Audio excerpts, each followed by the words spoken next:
Assalamualaikum warahmatullahi wabarakatuh. Perkenalkan, nama saya Muhammad Samsul Huda dengan NIM 202214400025. Pada kesempatan kali ini saya akan mempresentasikan tentang anti korupsi internasional dan pencucian uang lintas batas negara, prosedur pemulihan aset dan kendala dalam tindak pidana korupsi. Korupsi merupakan tindakan penyalahgunaan kekuasaan untuk kepentingan pribadi. Korupsi dapat berupa suap menyuap, penggelapan dana, pencucian uang, pemerasan, dan gratifikasi. Korupsi sendiri melibatkan dua sektor, yaitu sektor privat maupun sektor publik.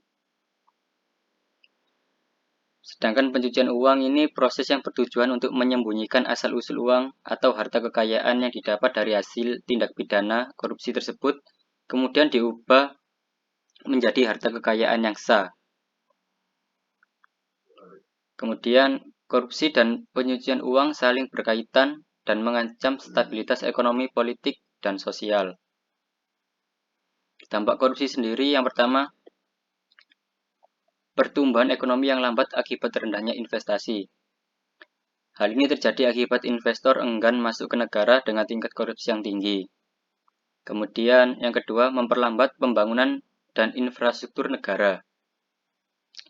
Dampak korupsi yang satu ini menentukan kualitas bangunan yang buruk sehingga dapat mengancam keselamatan publik.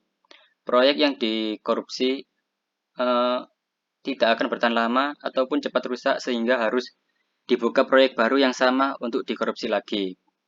Kemudian yang ketiga, meningkatkan angka kemiskinan.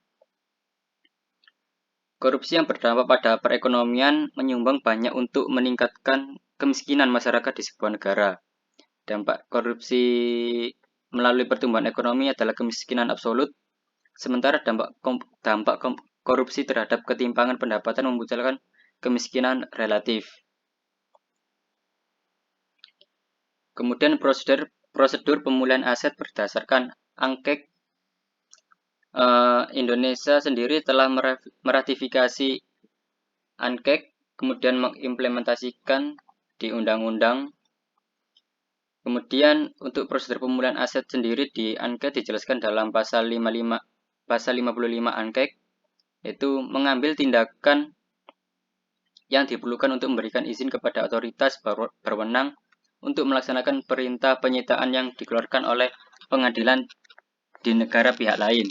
Kemudian yang poin B, mengambil tindakan yang diperlukan untuk memberikan izin kepada otoritas yang berwenang jika mereka memiliki yurisdiksi untuk memerintahkan penyitaan aset yang berasal dari luar negeri melalui pengadilan tindak pidana pencucian uang atau tindak pidana lain yang berada dalam yurisdiksinya, atau melalui prosedur lain yang diizinkan berdasarkan hukum nasionalnya. Kemudian yang poin C, pertimbangan untuk mengambil tindakan yang mungkin diperlukan untuk memungkinkan penyitaan harta benda tersebut tanpa adanya hukuman pidana dalam kasus di mana pelaku tidak dapat dituntut dengan alasan kematian, pelarian, atau ketidakhadiran atau dalam kasus yang sesuai. Pernyataan tersebut menyatakan bahwa seluruh negara pihak wajib sesuai dengan hukum nasionalnya mempertimbangkan untuk melakukan tindakan yang diperlukan untuk perampasan aset tanpa disertai dengan penghukuman pidana yang pelakunya tidak dapat dituntut karena meninggal dunia, melarikan diri, atau ditemukan dalam kasus pidana lain. Di Indonesia sendiri, RUU perampasan aset belum disahkan sudah hampir 10 tahun. Ini sebenarnya harus disahkan karena untuk memperjerah koruptor-koruptor yang ada di Indonesia. Kemudian untuk menurunkan angka korupsi di Indonesia juga.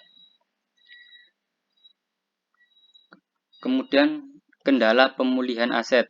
Dalam angkek pasal 57 ayat 2 dijelaskan, setiap negara pihak harus mengambil tindakan legislatif dan tindakan lainnya sesuai dengan asas-asas dasar hukum nasionalnya yang diperlukan untuk memungkinkan otoritas berwenangnya mengembalikan harta benda yang disita apabila bertindak atas permintaannya yang diajukan oleh negara pihak lain sesuai dengan konvensi ini dengan mempertimbangkan hak pihak ketiga yang beritikat baik. Karena perbedaan sistem hukum dalam hal penyitaan pembekuan dan pengembalian aset menjadi salah satu alasan kendala proses pemulihan aset dan tidak semua negara memiliki regulasi yang mendukung dalam hal tersebut. Kemudian kendala pemulihan aset juga dalam pembuktian asal aset.